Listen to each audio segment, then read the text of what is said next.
나의 사랑하는 채 비록 헤어졌으나 어머니. 끝으로 너희가 주 안에서와 그 힘의 능력으로 강건하여지고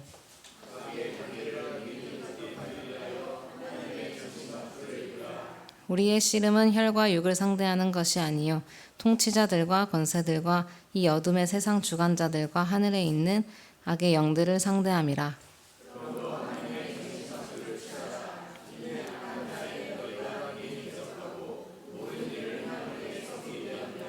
그런즉 서서 진리로 너희 허리띠를 띠고 의의 호심경을 붙이고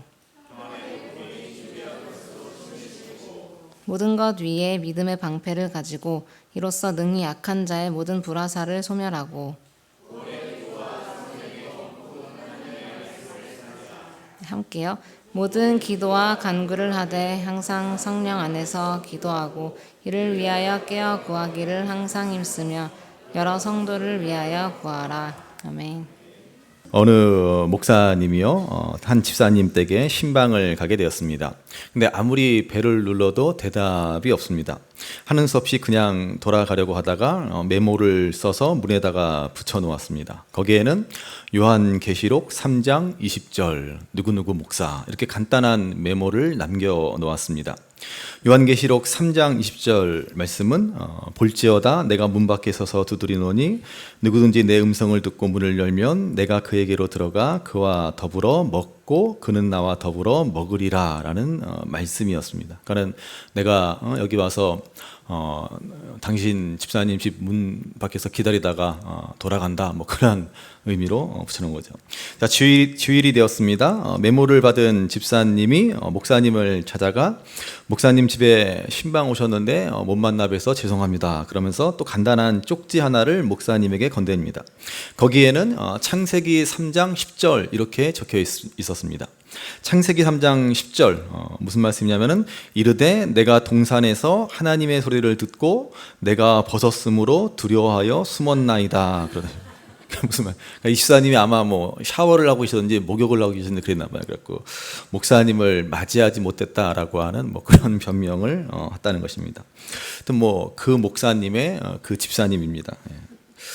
평소에 이렇게 늘 말씀을 가까이 하시고 말씀대로 살아가시는 저와 여러분들 되시기를 주님의 이름으로 간절히 바랍니다. 오늘은 종교개혁 주일입니다. 1517년 독일의 마틴 루터가 비텐베르크 대성당의 95개조의 반박문을 게시한 것이 도화선이 되어서 우리 개신교가 카톨릭에서 분리되어 나온 지 502주년 되는 해입니다. 제가 지난주에도 그랬고 오늘 주보 광고에도 501주년이라고 그랬는데 502주년이더라고요. 예, 참고로 제가 수학과 나왔습니다. 네, 종교 개혁의 모토는 잘 아시는 대로 오직 성경, 오직 믿음, 오직 은혜, 오직 그리스도, 오직 하나님의 영광 5가지입니다. 그 중에 오직 성경은 종교 개혁의 가장 중요한 근거입니다. 종교 개혁의 기초, 뿌리가 되는 모토입니다. 제가 작년에도 말씀드렸지만요, 루터의 종교개혁 이전에 프랑스 리옹에 살던 왈도라는 사람이 있었습니다. 당시 이 왈도라는 사람은 큰 부자였는데 로마 카톨릭의 부패상 성경대로 믿지 않는 타락한 모습을 보고서는 자신의 전 재산을 털어서 성경을 프랑스어로 번역하여 보급하는 일을 하였습니다. 이 일로 인해서 왈도를 따르는 수많은 사람들이 생겨났고 역사적으로 그들을 왈도파라고 명명하게 되었습니다. 이 왈도파에게 큰 위협을 느낀 카톨릭 로마 천주교는 1229년 왈도파를 이단으로 정죄하고 박해합니다. 그리고 평신도나 하층의 성직자들은 성경을 볼 수도 없게 하였습니다. 한마디로 성경을 모른 채 성경 없이 그냥 카톨릭 교회가 가르쳐주는 대로 신앙생활 하라라는 것입니다. 왈도파 이후에 다시 100년이 지나서 위클리프라는 개혁자가 나타납니다. 역시 위클리프 역시 로마 카톨릭의 잘못을 비판하고 이번에는 성경을 영어로 번역하기 시작했습니다. 이에 카톨릭은 그가 번역한 모든 영어 성경을 다 불태워 버리도록 하였습니다. 그리고 위클리프를 따르는 수많은 사람들을 고문하고 화형에 처해 버렸습니다. 그들은 롤라드라고 불렸는데 이 롤라드라는 말은 중얼거리는 사람이라는 뜻입니다. 그들은 성경을 볼 수 없었기 때문에 성경을 통째로 암송해서 늘 중얼중얼 성경을 외웠다는 데서 그들을 롤라드라고 부르게 됐다라는 것입니다. 자, 이렇게 왈도파와 롤라드는 카톨릭의 잔혹한 탄압을 받았습니다. 그러나 그들의 뒤를 이은 루터에 의해서 마침내 종교 개혁은 성공에 이르게 되었습니다. 루터 역시 종교 개혁을 일으키며 성경을 독일어로 번역했습니다. 그런데 이전에 왈도나 위클리프와는 달리 종교개혁이 성공할 수 있었던 가장 큰 이유는 바로 금속 활자의 발명 때문입니다. 우리나라의 그 직지 심체 요절이 최초의 금속 활자로 알려지기 전에 이게 세계 최초의 금속 활자라고 했던 구텐베르크의 금속 활자가 바로 이것입니다. 구텐베르크는 금속 활자를 발명해서 성경을 찍어내기 시작했습니다. 그래서 루터 때 이르러서 성경을 대량으로 찍어낼 수 있게 되었고, 마침내 성경이 독일어로 번역되어 많은 사람들에게 누구나 쉽게 성경을 읽을 수 있게 되었습니다. 그래서 종교개혁은 성공할 수 있었다라는 것입니다. 그 이전까지 여러분, 성경은 오직 카톨릭 사제들만의 전유물이었습니다.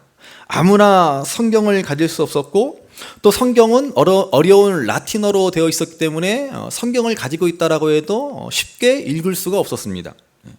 그러니까는 일반 사람들은 오직 카톨릭의 예배, 카톨릭의 미사 때 사제들이 읽어주는 성경을 듣는 것이 성경을 접할 수 있는 유일한 기회였습니다. 그것도 알아듣지도 못하는 라틴어로 성경을 낭독했습니다. 심지어 그 성경을 읽고 있는 사제들조차도 그 뜻이 뭔지도 모른 채 성경을 읽곤 하였습니다. 우리도 그렇잖아요. 영어를 다 읽기는 하지만은 그 뜻은 잘 모르지 않습니까? 그런 식입니다. 무슨 뜻인지도 모르고 그냥 성경을 읽고 성경을 듣고 예배 드렸다, 미사 드렸다라는 것입니다. 그러니까 여러분, 오늘 성경이 너무나 흔해서 언제든 우리가 성경을 읽고 들을 수 있다라고 하는 것이 얼마나 복된 일입니까? 그런데도 우리는 성경을 잘 읽지 않죠. 옆에 분들 권면하실까요? 제발 성경 좀 읽읍시다. 권면하실까요? 제발 성경 좀 읽읍시다. 꼭 읽으셔야 돼요. 아무튼 그 로마 카톨릭은 이렇게 성경을 중시하지 않았고, 일반인들이 성경을 알고 성경을 읽는 것을 극도로 꺼렸습니다. 그래서 그들은 성경이 아닌 교황과 사제들의 권위로, 교회의 전통으로 사람들을 가르쳤고, 교회는 진리의 성경에서 벗어난 엉뚱한 모습으로 신앙생활을 하게 된 것입니다. 사람들은 마리아의 이름으로 기도하라라고 교회에서 가르치면은 그것이 맞는가 싶어서 마리아의 이름으로 기도했고, 마리아가 승천했다라고 교회에서 가르쳐주면은 그대로 마리아가 정말로 승천한 것이다라고 믿었습니다. 유명한 면죄부를 팔아서 그 면죄부를 사면 지옥에 간 영혼이 천국으로 갈 수 있다라고 가르치면은 정말로 그런 줄 알고 큰 돈을 들여서 면죄부를 사곤 하였습니다. 이에 마틴 루터는 오직 성경을 주장하며 종교개혁을 일으키게 된 것입니다. 루터에게 있어서 성경만이 유일한 신앙의 기준이었고, 카톨릭의 부정에 대하여 싸우는 무기가 바로 이 성경이었습니다. 마침 우리가 계속해서 보고 있는 에베소서의 영적 싸움에서 전신갑주를 무장하라라고 했는데, 오늘 우리가 볼 차례가 바로 영적 무기인 말씀을 볼 차례입니다. 자, 오늘 본문 에베소서 6장 17절 말씀을 다시 한번 읽어보시기 바랍니다. 6장 17절 같이 읽습니다. 구원의 투구와 성령의 검 곧 하나님의 말씀을 가지라. 아멘. 지난 시간에 구원의 투구에 이어서 오늘 성령의 검으로 표현된 하나님의 말씀을 봅니다. 지금까지 우리는 영적 전쟁에서 하나님의 전신갑주로 무장해야 함을 들었고, 그 무기들은 다 방어용 무기였습니다. 오늘은 유일한 공격 무기인 하나님의 말씀으로 무장하라라고 교훈하고 있습니다. 자, 그런데 왜 하나님의 말씀을 성령의 검이라고 합니까? 그냥 말씀의 검이라고 해도 될 텐데 왜 성령의 검이라고 하겠습니까? 자, 그 이유는 하나님의 말씀이 선포되거나 또는 들려질 때, 읽혀질 때, 그리고 하나님의 말씀을 따라 살고자 할 때 성령님이 역사하시기 때문입니다. 다시 말하면 성령께서 말씀을 통해서 역사하시기 때문에 말씀은 성령의 검, 성령의 무기입니다. 우리의 대적 사탄은 당연히 그래서 이 말씀을, 이 무기를 제일 싫어합니다. 그래서 사탄의 전술은 우리에게서 성경을 빼앗는 것입니다. 성경을 읽고 성경을 듣는 것을 등한시하게 만들어 버립니다. 근본적으로 성경을 하나님의 말씀으로 믿지 못하게 하는 것이 사탄의 전술입니다. 오늘날 여러분, 유럽의 교회들을 생각해 보시기 바랍니다. 유럽의 교회들이 문을 닫고 교회는 텅텅 비게 되었습니다. 이제는 큰 교회 건물을 유지하지 못해서 그 건물을 유지하기 위해서 어떻게 해요? 교회 그 예배당의 절반을 나눠서 반은 술집, 반은 호프집, 그리고 반은 예배당, 반은 디스코 클럽, 반은 예배당, 뭐 이렇게 사용하는 지경이 되고 말았습니다. 제가 얼마 전에 그 도룡동에 있는 해장국집에 가니까는 그 해장국집이 반은 호프집, 반은 해장국집 뭐 그렇게 운영을 하더라고요. 그래서 해장국을 참 맛있게 먹다가 이거 잘못했다가 성도들이 여기 있는 거 보고 오해하는 거 아니야? 아니 목사님 호프집에서 나오시네? 뭐 그런 거 아닌가? 뭐 그런 생각도 하게 됐는데 제가 앞으로 그 집이 참 맛있어서 자주 갈 계획인데 혹시 도룡동 호프집에서 나오는 저를 보시면 목사님 밥 먹고 나오시는 거구나라고 오해하지 마시기 바랍니다. 예. 하여튼 유럽의 교회가 지금 이런 지경이 되었습니다. 왜 이렇게 되었습니까? 유럽은 계몽주의의 산물인 인본주의와 자유신학에 빠져서 성경을 더 이상 하나님의 말씀으로 받아들이지 않았습니다. 그저 일반 책들과 같이 인간이 지은 작품으로서 성경을 생각했습니다. 그저 하나님을 믿는 사람들이 믿는 사람들의 신앙 고백을 적어놓은 책이다 이렇게 여겼기 때문입니다. 그러나 여러분, 성경을 직접 기록하고 쓴 것은 사람이지만 성경은 성령의 감동으로 된 책입니다. 디모데후서 3장 16절의 말씀을 한번 보시기 바랍니다. 디모데후서 3장 16절 같이 읽습니다. 모든 성경은 하나님의 감동으로 된 것으로 교훈과 책망과 바르게 함과 의로 교육하기에 유익하니. 아멘. 자, 성경은 뭐예요? 하나님의 감동으로 되었습니다. 다른 말로 하나님의 영감을 받은 사람들이 썼다라는 것입니다. 우리가 가진 이 성경은 한 권의 책이 아닙니다. 한 권의 책인 것 같지만 사실은 창세기부터 요한계시록까지 총 66권의 책으로 이루어진 것입니다. 성경은 약 1600여 년 동안 40여 명의 사람들을 통해 기록되어진 책입니다. 이렇게 오랜 세월 동안 여러 사람이 쓴 66권의 책을 모아놓은 것이 오늘 우리가 가진 성경입니다. 자, 그런데 왜 이 성경을 하나님의 말씀이라고 합니까? 바로 성경의 저자들이 성경을 쓸 때 하나님이 주신 영감을 받아서 기록했기 때문입니다. 모든 66권의 성경은 다 하나님의 영감으로 쓰여졌습니다. 그래서 우스갯소리로 이런 얘기가 있죠. 홀로 사시는 할머니와 설교 못하는 목사님의 공통점은 뭐다? 뭐예요? 홀로 사시는 할머니와 설교를 잘 못하시는 목사님의 공통점 뭐예요? 영감이 없다. 영감이 없다. 그런 거. 그러니까 목사님이 아무리 좋은 얘기를 하고 아무리 설교가 재밌어도 영감이 없으면 뭐예요? 제대로 된 하나님의 말씀을 선포하지 못한 것이라는 것이죠. 자, 성경을 쓴 저자들도 마찬가지입니다. 자, 그들은 자신의 지식을 가지고 단순히 자신의 경험만을 가지고 자신의 지혜 가지고 그들의 상상을 가지고 이 성경을 쓴 것이 절대로 아닙니다. 어떻게 쓴 것입니까? 하나님의 영감을 받아서 성령의 감동으로 하나님으로부터 계시를 받아 이 쓴 책이 바로 성경입니다. 그래서 성경은 하나님의 말씀입니다. 요한계시록 1장 1절 말씀을 보시면 요한계시록 1장 1절 같이 한번 읽어보시겠습니다.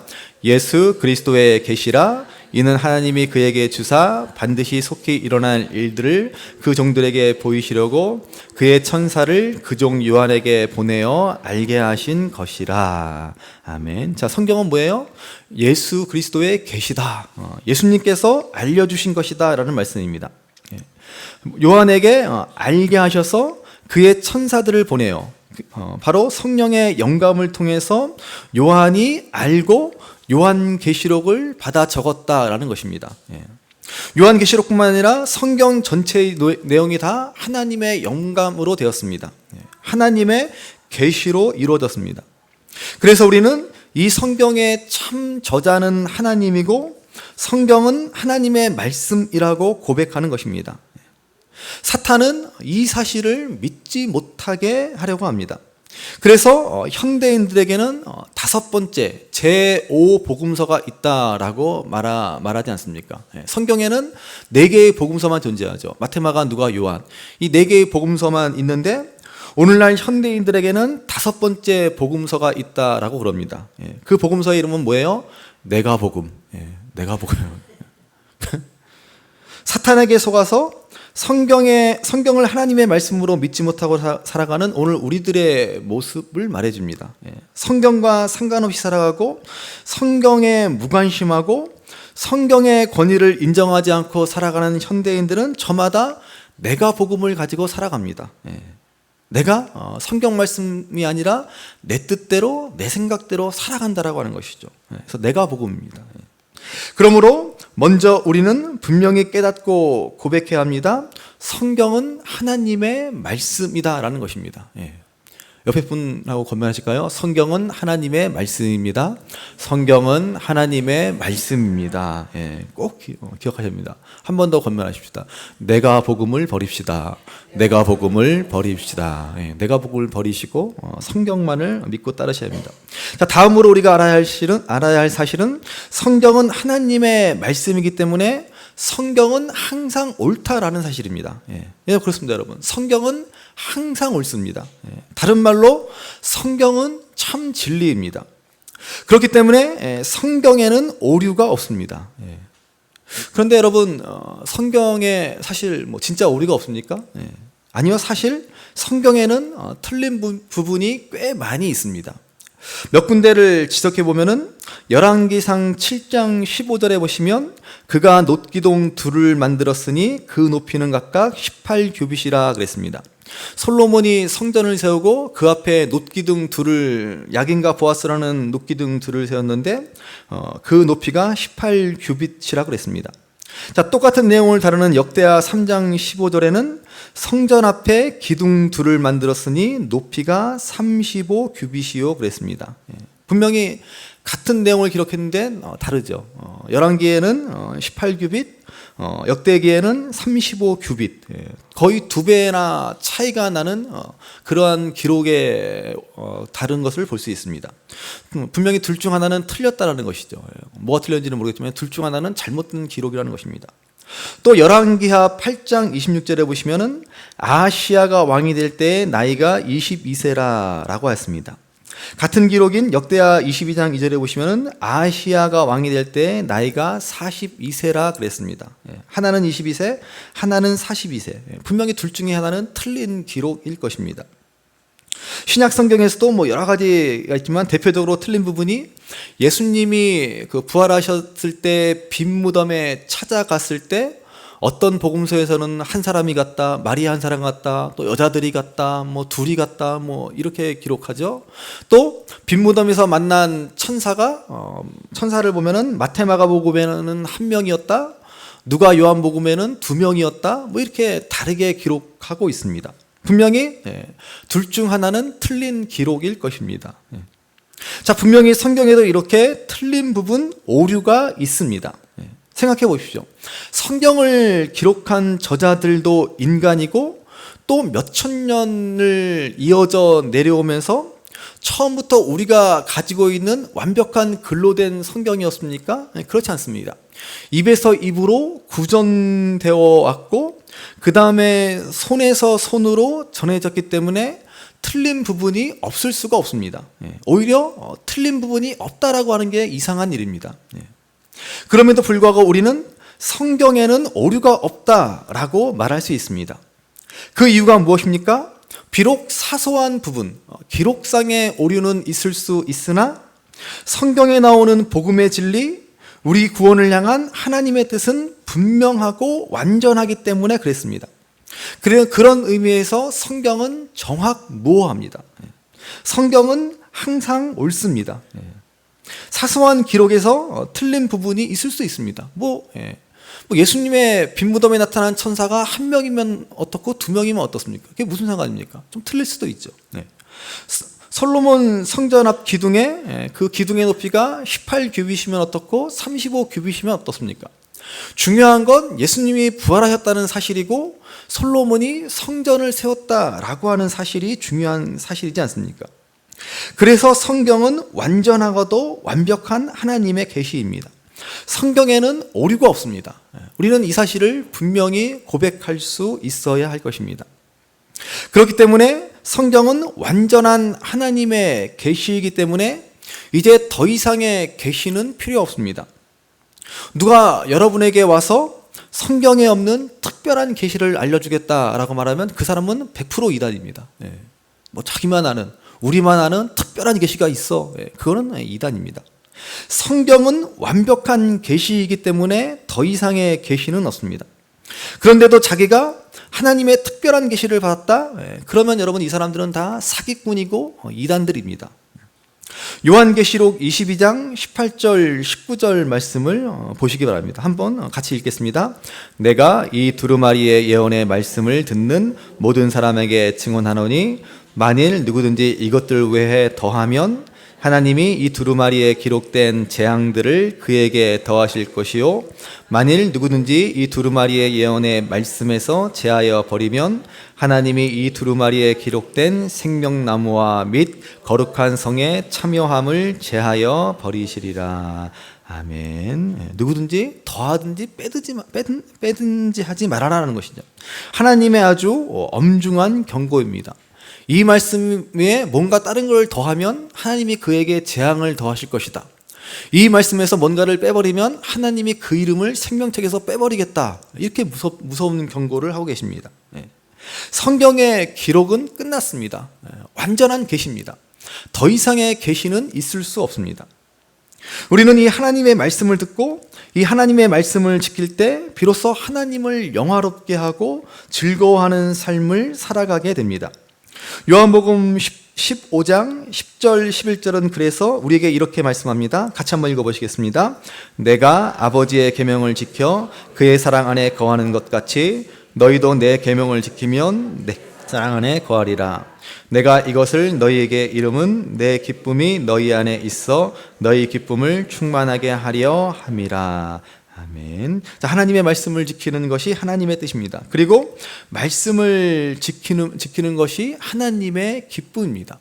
우리가 말씀을 따라 산다는 것이 주님이 원하시는 일이고 주님이 기뻐하시는 길이고 마침내 그 주님의 기쁨을 우리도 누릴 수 있는 비결이 바로 말씀을 지키며 살아가는 일입니다. 20세기 최고의 전도자 빌리 그레이엄 목사님은 그래서 우리들의 모든 번민의 95%는 성경을 읽지 않는 데서 생긴다라고 했습니다. 여러분, 우리 인생이 흔들리고 두려움과 걱정에 사로잡히고 결국 넘어지고 마는 대부분의 이유가 뭐예요? 성경을 우리가 안 읽기 때문에 그렇습니다.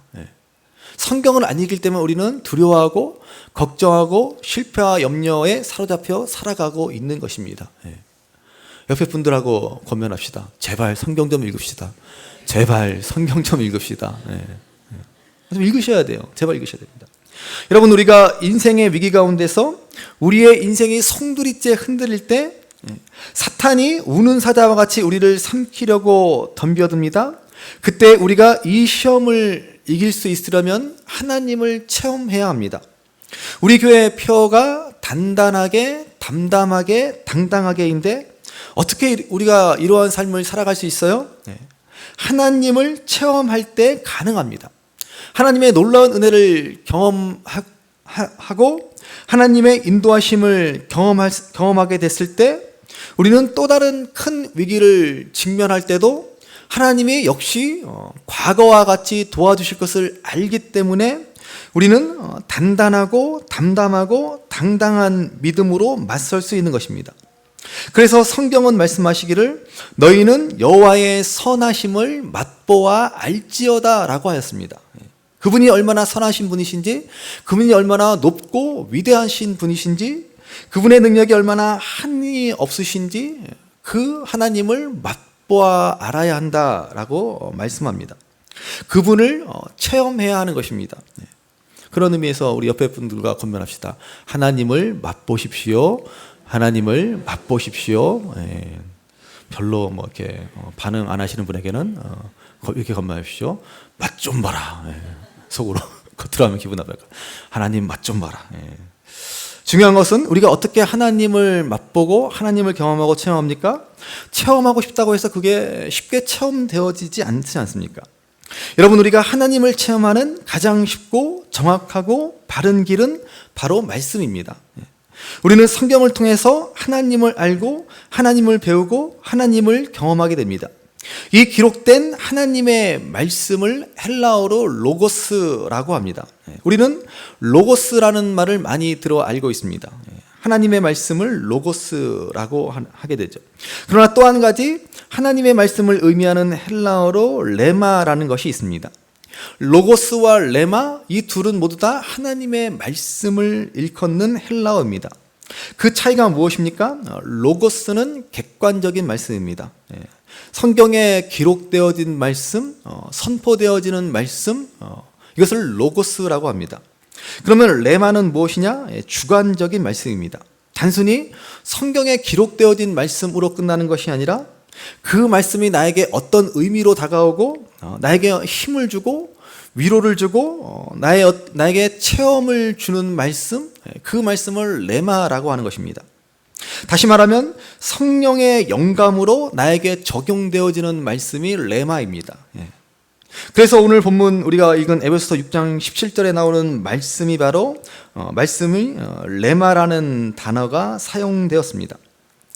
여러분, 하나님의 말씀은 단순히 기록되어진 말씀, 선포되어진 말씀, 로고스로 끝나버려서는 절대로 안 됩니다. 기록된 말씀, 선포된 말씀을 보고 듣는 것이 전부가 아닙니다. 이 말씀은 살아서 운동력이 있습니다. 그래서 이 말씀이 내 삶에 역사하고 내 삶의 체험으로 나타나야 합니다. 그것을 레마라고 하는 것입니다. 우리가 진정 바른 성도의 삶을 살아가고자 한다면 반드시 로고스에서 레마가 되는 경험이 일어나야 합니다. 이 기록된 말씀에서 그치는 것이 아니라 우리가 그냥 성경 말씀 아는 것으로 끝나는 것이 아니라 이 말씀 한 구절 한 구절이 나에게 힘이 되고 능력이 되고 내 삶에 역사하고 내 삶에 이루어지는 일이 우리에게 반드시 나타나야 하는 것입니다. 어떻게 그것이 가능합니까? 여러분, 우리가 로고스로서 이 말씀을 부지런히 읽고 묵상하고 이 말씀을 붙들고 살아야 합니다. 그때 비로소 레마로서의 말씀이 이루어지게 됩니다.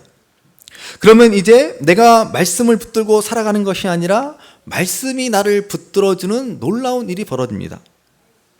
인생의 어떠한 폭풍 속에서도 결코 흔들리지 않습니다. 사탄이 우리를 흔들고 우리를 절망시키고 우리를 낙심시키려고 할 때 그때 로고스의 말씀이 나에게 레마가 되어 위로가 되고 능력이 됩니다. 그러한 역사가 바로 일어나야 하는 것입니다. 그러므로 여러분, 500년 전 종교개혁자들이 목숨을 걸고 외쳤던 오직 성경은 지금도 유효합니다. 카톨릭이 지배하던 중세 시대를 역사는 중세의 암흑기라고 부르지 않습니까?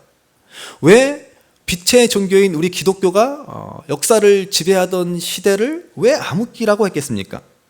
그것은 카톨릭이 성경보다 교황의 권위를 내세우고 교회의 전통을 더 중요시했기 때문에 그렇습니다. 성경은 뒤로 했기 때문입니다. 이에 종교개혁자들은 들풀처럼 일어나서 외친 것이 바로 오직 성경입니다. 오늘날 우리가 사는 이 시대도 여전히 어두움이 지배하고 있습니다. 공중의 권세 잡은 자 사탄의 유혹에 사람들이 넘어집니다. 믿는 자들도 속수무책으로 당하고 맙니다. 왜 그렇습니까? 성경을 붙들지 않기 때문입니다. 성령의 검인 하나님의 말씀으로 무장하지 않기 때문입니다. 그러므로 성령의 검인 하나님의 말씀으로 다시 무장하는 저와 여러분들 되시기를 간절히 바랍니다. 이 성경 말씀은 하나님의 말씀입니다. 그리고 이 말씀은 오류가 없는 완전한 진리의 말씀입니다. 그러므로 날마다 이 말씀을 읽고 묵상하시기 바랍니다. 그래서 마침내 내 삶의 말씀이 역사하고 이루어짐으로써 사탄의 모든 공격을 능히 물리치고 오직 말씀에 단단히 붙들려서 더욱더 단단하고 담담하고 당당하게 이 믿음의 삶을 힘써 살아가시는 저와 여러분, 우리 신성중학교의 모든 성도분들 되시기를 주님의 이름으로 간절히 바랍니다. 귀하다 우리 어머님이 들려주시던 재미있게 듣던 말이 책 중에 있으니 이 성경 심히 사랑합니다.